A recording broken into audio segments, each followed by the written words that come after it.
already built it for me. So that's amazing. So make sure I use the right one.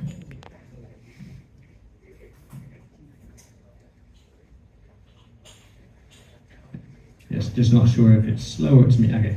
So very quick question. How many people here use Linux? Okay, got 1, 2. Everyone. We all Cool. use. So. Yeah. So a bit of a test question then. So Linux itself is very interesting. Back in 1991, it was basically considered a hobby OS. In fact, when Linus Torvalds actually announced Linux on the mailing list, he actually famously said, "This isn't going to be anything important, nothing professional. It's a hobby, it's a toy. I'm just sharing it in case anyone's interested in this." And in 2000, people were starting to say, well, this actually has a bit more power to it. This is starting to be able to do things that other stuff cannot do. But it was still pretty laughed at. In fact, very famously, Red Hat did a great video on this called Truth Happens. Microsoft said at the time, we see it as a competitor in the hobbyist market. It's nothing serious. We're not that worried about it. And for me, actually, 2000 is quite interesting. I actually got my first Red Hat engineering qualification in 2000. So this was long before Red Hat was a massive corporation. It was still doing relatively small stuff. It was making moves. It was exciting times, but it really wasn't anything huge yet. Now, of course, in 2025, I mean, Linux basically runs everything and runs everywhere. And if you talk to people today about what the platform offers, the idea that this wasn't something that was always being like this is hard to imagine, right? Android is based on Linux, and if you trace that back to the other software, you see, even on places like Mac and so like that, you're seeing Linux with FreeBSD and how that's kind of come of age. And these are things that we today take for granted. It runs in every system, but 20 years ago, this was considered almost a joke. It was considered a toy. And so this is something that ExpressVPN has been quite good at, and it kind of builds on what I've historically been somewhat good at, which is backing the right horse. And I think that's just because I enjoy working with the underdog. I enjoy getting my hands dirty. I enjoy playing with the new technologies. And one of the things I've been focusing on at Express is trying to, anticipate where things are going to go, which is pretty much a gut feel. Then we build those things. Once you've built those things, especially if you're kind of first to the market, now you've accidentally become a pioneer, you've become a leader. Now everyone's looking to you to see what to do next. And we've had that a lot actually with Express. So just to give you a journey on kind of how we started with this. So in 2020, we created Lightway. It's our own VPN protocol. It's fully open sourced. We recently completed a rewrite into Rust. So we actually have, we're at Cost Cup this weekend and we're talking about that. But we were the first company in a very long time to revisit what a VPN is and then to create something new. And based on the decade of experience running these things, we were able to go back to basics and create something that was mobile first. Right? What we were seeing was everybody is using the internet on their phones. That's the primary place for this use case. And so Lightway was designed with that in mind. It was designed for systems where CPU power is limited, your battery is limited, your performance is limited. And it was focused on this sort of architecture. We were the first to do it, and so far no one's actually tried to copy that. TrustedServer, this is the platform that runs all of our VPN servers. It runs in memory only. It's an immutable OS. It's cryptographically signed. We have public audits on how we've built this system, how we've designed it, how it's audited, how it's created, how it's deployed, and all the processes involved in making this secure. But we led the pack. We did this because we thought this is how it should be done. And now you'll see every VPN provider saying they have some sort of in-memory system. But ours was first, and honestly, we kind of did it before it was cool. Same is true in 2023. Lightway was enhanced with hybrid Kyber, which means we added post-quantum protection to Lightway. Now, this was back when it was an early NIST experiment. It was done safely, it's done in a hybrid fashion, so it adds no risk. But we were focusing on and talking about doing post-quantum security before anybody else was really talking about it. And we've gone around literally the world to tell people that we think this is important, and that we think we should do things with this. And now, of course, everyone's talking about post-quantum. There's a couple of new protocols that are coming out, some new techniques that are coming out. But again, we did this years ago. And now it comes to kind of the RISC-V. Based on how things have been going for us, and I hope the trend continues to follow, RISC-V is likely to be a big step forward. And it's likely to unlock a lot of interesting things. I'm going to tell you why from our point of view. I mean, we are a multinational business. We have many millions of active customers that we protect on a daily basis around the world. We're constantly expanding and improving our security offerings. And from our point of view, RISC-V, it's not something necessarily that'll happen tomorrow, but it's going to happen. And we want to be part of it. So a big thing is basically trust and privacy. They try to go together. You don't have one without the other. Our applications are open, our protocol is open, our server designs and the OS core is open, and we're looking to open source more of TrustedServer in the future. But then you hit the firmware, which is kind of open, maybe, and then you've got the hardware, which is basically a black box. And then in terms of the silicon, I mean, for you guys, when you're designing these things, it's less of a mystery. But to me, I'm mostly a software guy. It remains a mystery. And so what's the problem? Why does hardware matter for this? Well, it's what's hidden. So what you see is your laptop, and you interact with it and you work with it. Whether you work with an Intel-based laptop or an Apple Silicon, or now with with new frameworks, you can have a RISC-V laptop. The way you interact with them is relatively the same. They run similar applications. They work in a similar way. But there's a lot of stuff that happens, behind the scenes. You have management engines. There's a potential for backdoors. Again, the mysteries reassert themselves. And in many cases, you say, well, does that mean that there's a problem? Well, no, it doesn't mean that there's a problem, but it does mean you can't be sure that there isn't. And when you're trying to build something out where you need to have that root of trust, this becomes a problem because you can't validate, you can't secure what you can't see. This is also happening with with the AI crisis. I mean, right now, for example, if you want powerful AI, I mean, Claude released its new model, Opus 4.1, just yesterday or the day before. And what that can do now compared to what we've seen even in recent models is insane. We often hear about tools given to engineers. If you use this tool, you'll become a 10x engineer. It's almost always hype. However, I've tried Claude with very good engineers, and to say that it makes them 10 times more effective is an understatement. In many cases, it can make them 100 times more effective. Now, we tried this, not really scientifically, but we have one of our senior engineers. He took a task, he did the task, it was done well, it was done properly. It took him an hour and a half and a couple of deployments to really fix the issue. This is a guy who really knows what he's doing, understands the system, has an in-depth knowledge, and is very experienced.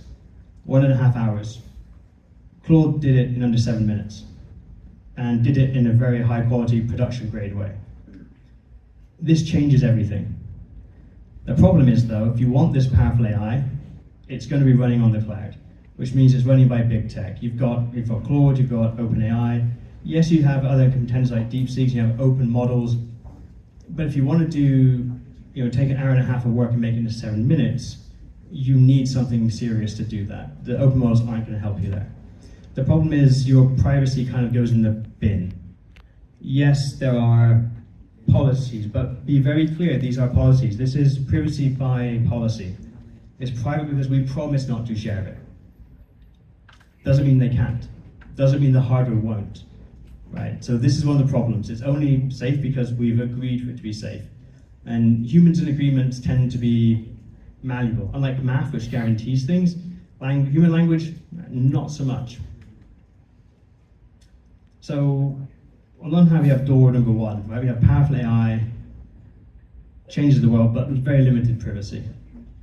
Door two at the moment, you can get total privacy, you can run everything on your device. But if you tried running things like Olamo, or you've tried running, any of the small ones, even if you try to run DeepSeek locally, it's not the same as ChatGPT, it's not the same as Claude. It's very, very cool, it's very impressive, it's not the same. But where's door number three, right? Surely there must be something between these two effectively polar opposites. And the other issue, of course, is the old world is gone. I mean, we've seen this just in the last few months, particularly the last 6 months.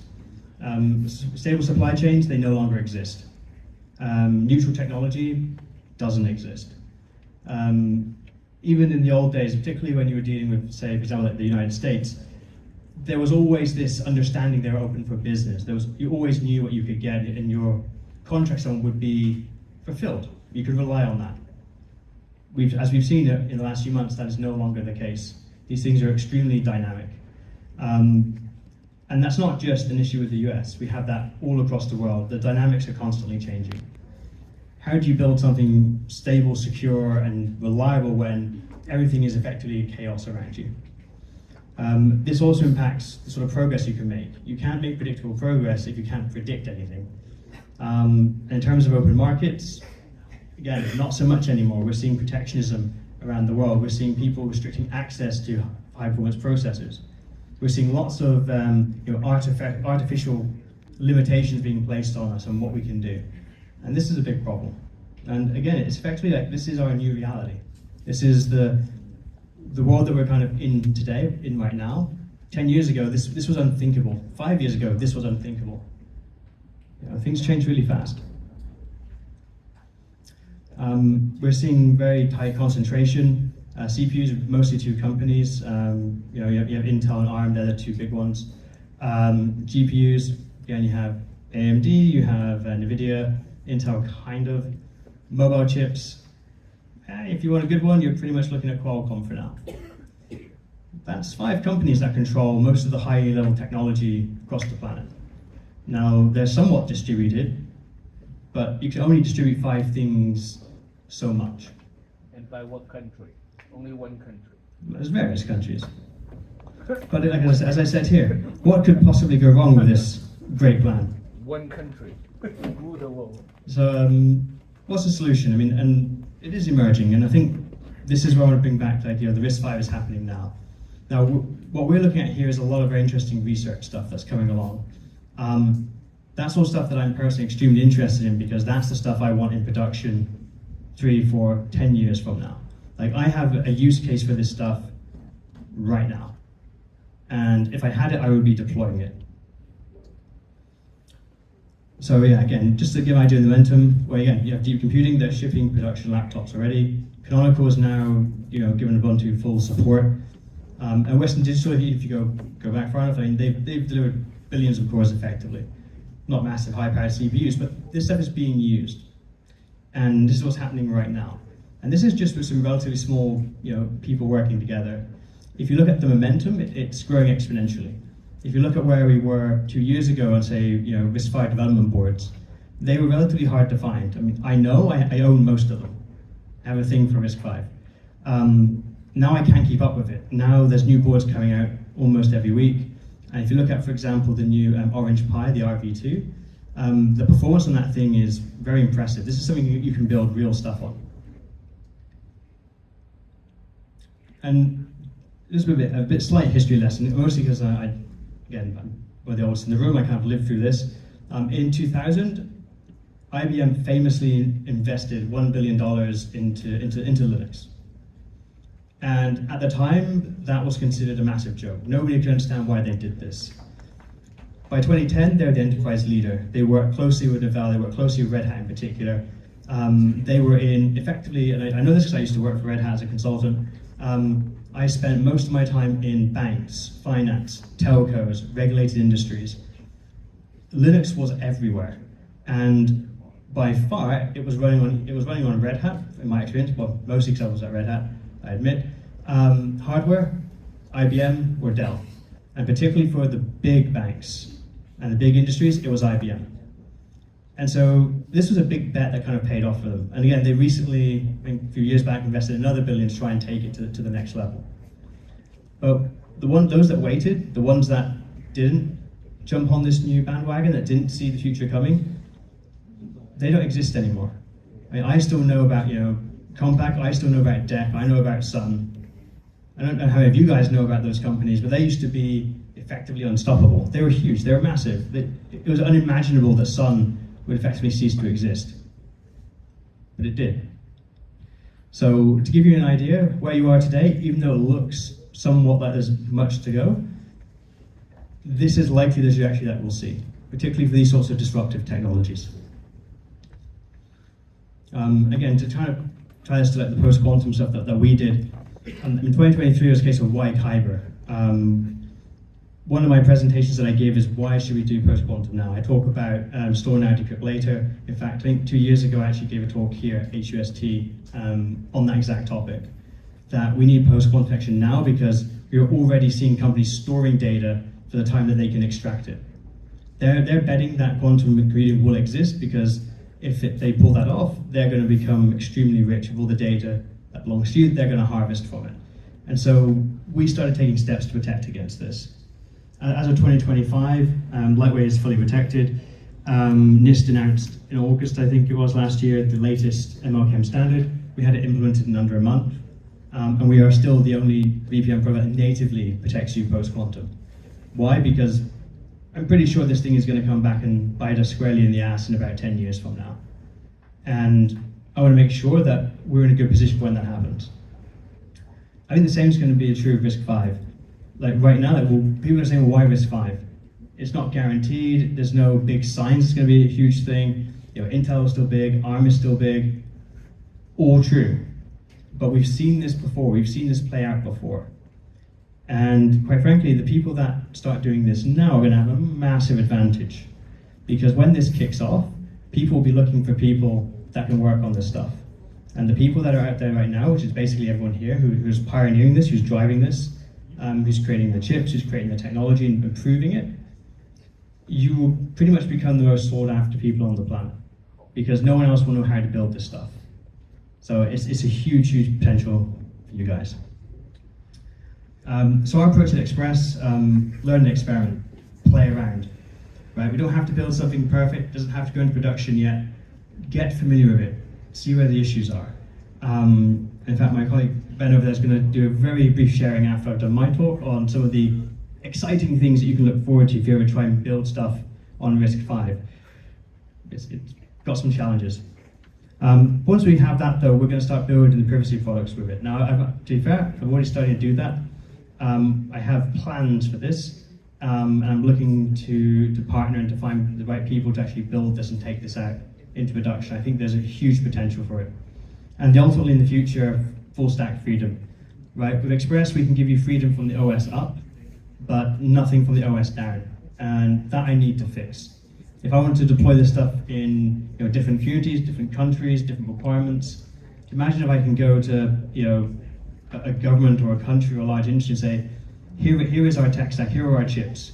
We can provide them to you, but if you don't trust us because maybe this is a very sensitive application, here are the blueprints, you can build your own. You can build your own device from these blueprints, you can verify them, and then you can run our open source software on top of that, which you can also validate, and then you can know the whole stack is true. As a quick side note to that, a lot of people said, well, hang on a minute, if you can build the chips for free and it's open source, what do they need us for? Should remind you all that Red Hat was acquired for $8 billion recently, and they own no patents, they own no hardware, no designs, just the brand and the people and the mindset. $8 billion. Just putting that out there. So, what I say is that I think this is Vietnam's kind of Linux moment. I said this when I was here a couple of years ago. I still feel that is true. That the talent that I've seen here is incredible. The timing is perfect. The world situation kind of sucks for a lot of people, but in other people's challenges there is opportunity. And I think this is the right time when people are looking for opportunity. They're looking for alternatives. They started to see that old trading partners aren't quite as reliable as they once were. They're looking for new solutions, new ways of working. And right now we have the perfect thing to say, we have a solution for you. Come work with us.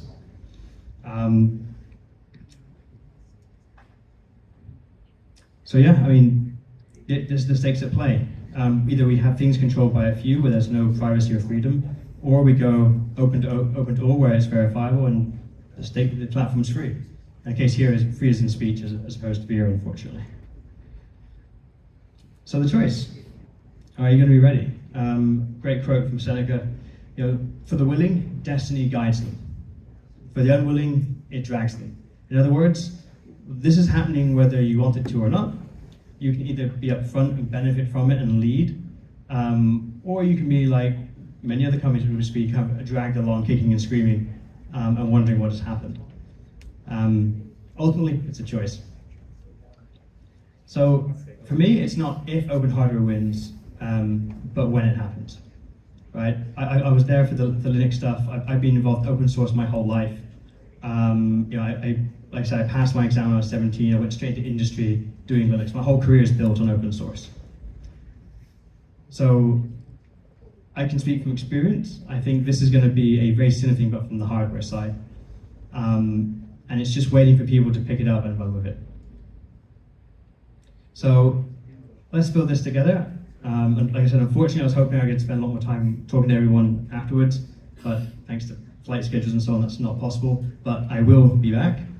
And so yeah, I'd like to quickly pass over to Ben, who's just going to share a few exciting things that he's kind of come across doing the implementation for us. If we can swap the slides book.